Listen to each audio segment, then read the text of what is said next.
పాపం ఎక్కడ లేని బాధలన్నీ పాపం కూటమి ప్రభుత్వం వాళ్ళకి వచ్చాయి. ఈ కూటమి ప్రభుత్వాన్ని మోస్తున్న భజన మీడియాకి ఇంతకు మించి ఎక్కువ బాధలు వచ్చాయి.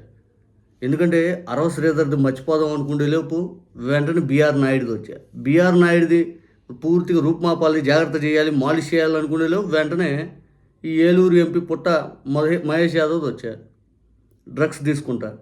ఇక ఇంకా చూడండి, ఇంకా వాళ్ళ బాధ వర్ణాతీతం. ఏం చెయ్యాలరా బాబోయ్ అని చెప్పి రక్త కన్నీరంగా. ఇప్పుడైతే సాంబడైతే ఇంక అసలు ఫామ్ హౌస్లు అంటే ఒకప్పుడు ఉండే స్థలాలు, ఒకప్పుడు ఉండే స్థలాలు ఈ తర్వాత వచ్చేసరికి పెద్ద పెద్దగా డబ్బులు సంపాదించి అక్కడ ఏం చేయాలో తెలియక ఎంజాయ్ చేస్తూ ఉన్నారు. ఫామ్ హౌస్లు అంటే డీజిల్ కొట్టుకోను, నలుగురు నిద్ర లేపటానికో కాదు. ఇప్పుడు ఏంటో పరిస్థితి అయిపోయింది. ఏం చేస్తాం, అంతా మారిపోయింది పరిస్థితి. కాలానికి అనుగుణంగా మార్చేశారు ఈ డబ్బున్నోళ్ళు, సినిమా స్టార్లు, లేకపోతే డబ్బులు ఉన్నోళ్ళు, ఎక్కడెక్కడ వాళ్ళు అందరూ అని చెప్పి సాంబా డైవర్షన్ ట్రాక్ మొదలుపెట్టాడు. అంటే ఈ టీడీపీ ఎంపీది తప్పు కాదు, ఇప్పుడు అందరూ అట్టాగే సచ్చారు, ఆయన ఒక్కడనే తప్పు అంటే అట్ట అందరు నానాలా అని చెప్పి సాంబా డైవర్షన్ ట్రాక్. ఇదే వైఎస్ఆర్ కాంగ్రెస్ పార్టీ తరపున ఎవరైనా ఎంపీయో లేకపోతే వైఎస్ఆర్ కాంగ్రెస్ పార్టీ తరపున ఎవరైనా వ్యక్తో ఎవరైనా కానీ ఇటువంటి పనులు చేస్తారు దొరికితే ఇట్లాగే మాట్లాడతావు సాంబా, చీల్చి చెండాడుతుంది మీ మీడియా. మరి మీ టీడీపీ ఎంపీ ఇట్లా దొరికినప్పుడు మీరెందుకు ఈ చీల్చి చెండాడట్లా? ఆయనకి ఎందుకు ఇంకా మద్దతు తెలుపుతూ ఉన్నారు? ఎందుకు మద్దతు తెలుపుతూ ఉన్నారు? ఇక సాంబా కామెడీ అంతలాగా వెళ్ళిపోయింది. జైపూర్ నుంచి ఒక ఎమ్మెల్యే అంట. అసలు ఇక్కడ వాళ్ళకి అక్కడ ఆయనట్టు తెలుసు. ఆయనతో కూర్చుంటే మీరేం మాట్లాడాలా? అక్కడ కల్చర్ ఎలా ఉంది, అక్కడ ఏ విధంగా పనిచేస్తున్నారు, ఆర్థిక అభివృద్ధి ఎలా ఉంది, మీ పనితీరు ఎలా ఉంది, మీరు ఎట్టా ఉన్నారు అక్కడ అని చెప్పి ఈ తెలుసుకోవాలి. కానీ ఇక ఈ కాకుండా మీకు డ్రగ్స్ గురించి, మందు గురించి, వీటి గురించి డిస్కషనా? చీ, ఇది మంచి పద్ధతి కాదు. ఇప్పుడే తెలుగుదేశం పార్టీ వాళ్ళు ఆరోపణలు రాగానే వెంటనే సోకాజ్ నోటీస్ ఇచ్చారు. మంచి పరిణామం సార్ ఎక్కడ చేసిన మంచి పరిణామం సార్. కానీ వైఎస్ఆర్ కాంగ్రెస్ పార్టీ వాళ్ళు చెప్తున్నాను, మీరు రక్త నమూనాలో ఈ టీడీపీ ఎంపీకి పాజిటివ్ వచ్చిందని చెప్తున్నారు. అది అబద్ధం. మీ నీలి మీడియా ఏదైతే ఉందో చేయొద్దు, అట్లా తప్పుడు ప్రచారం చేస్తున్నారు. ఎక్కడా రాలేదు, తప్పుడు ప్రచారం చేస్తున్నారు. ఎక్కడొచ్చి చూపించండి, కమాన్ చూపించండి. సాంబడు అదిరిపోయే కామెడీ రా బాబాయ్, మామూలుగా ఇదిగో చూడండి మన సాంబడు అదిరిపోయే కామెడీ.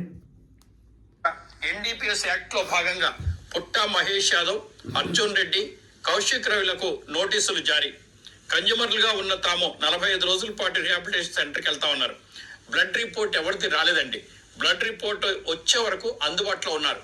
ఇందులో యాక్చువల్గా పుట్టా మహేష్ కుమార్ యాదవ్ పాజిటివ్ రాల, బ్లడ్లో కూడా రాల, బ్లడ్ శాంపిల్ బయటకు రాల. ఏదో వైసీపీ మీడియా బ్లడ్ శాంపిల్ వచ్చేసింది, అదిగో డీసీపీ చెప్పారు, ఇక్కడ రిపోర్ట్ ఉందండి, రిపోర్ట్ ఉంది, బ్లడ్ శాంపిల్ ఎఫ్ఎస్ఎల్ పంపారు, రావాలి అంతే.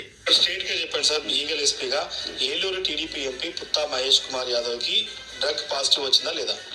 ఇప్పుడు సమాచారం ప్రకారంగా వాళ్ళకి బ్లడ్ టెస్ట్ చేస్తే పాజిటివ్ వచ్చినట్టుగా తెలిసింది. ఇక వైసీపీ మీడియా తగులుకుంది. ఆ వైసీపీ మీడియా ఏం మాట్లాడుతో తెలియదు, ఏం చేస్తుందో తెలియదు, ఎవరిని ఏమంటారో తెలియదు. ఇప్పుడు పుట్టా మహేష్ కుమార్ యాదవ్ని పార్టీకి దూరంగా ఉండమన్నారు.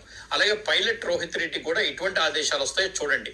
ఒకవేళ ఈ ప్రూఫ్ అయితే ఎటువంటి చర్యలు తీసుకుంటారో వెయిట్ చేయండి. చర్యలు తీసుకోకపోతే మనమే చర్యలు తీసుకోవాలని మాట్లాడదాం.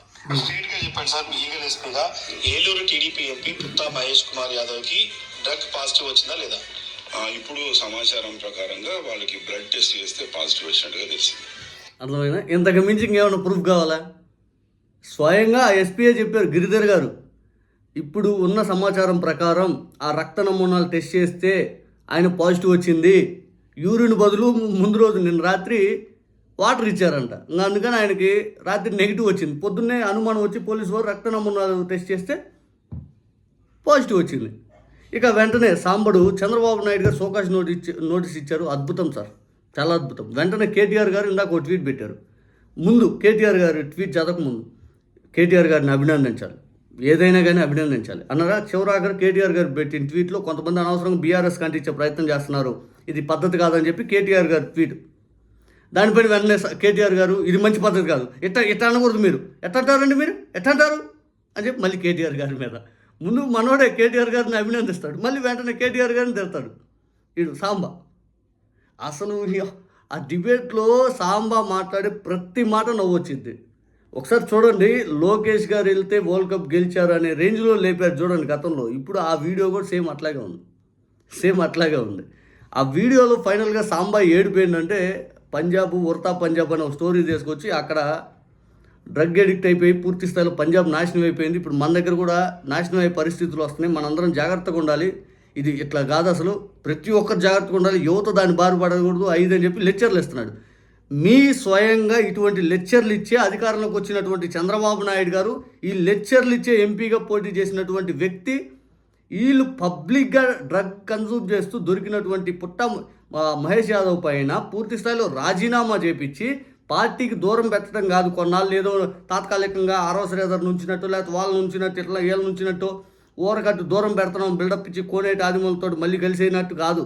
డైరెక్ట్ రాజీనామా చేయించాలా, రాజీనామా చేపించి పూర్తి స్థాయిలో కంటెస్ట్ చేయించుకో.